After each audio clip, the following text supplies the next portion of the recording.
هذه 4 مقولات جديدة من تأليفي، مقولات ضاحكة وهزلية معا، يعني كلام في قمة الروعة فيه من الفائدة الخبرات الحياتية شيء كثير. تقول أول مقولة: الكلمة أقوال والطيبة راحة بال. تقول ثاني مقولة: قال لي أحد كبار السن: ابتسم في وجهي ولا تعطيني مالا، فقلت له صدقت.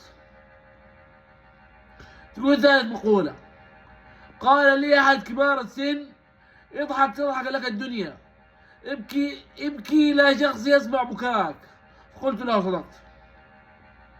تقول رابع مقولة: قال لي أحد الأصدقاء باب السخرية والمزح: لماذا ترفع حاجبك وتخفض الآخر وأنت تمشي؟ فقلت له: لدي الحجاب الحاجز، وضحك وقال صدقت. حكاية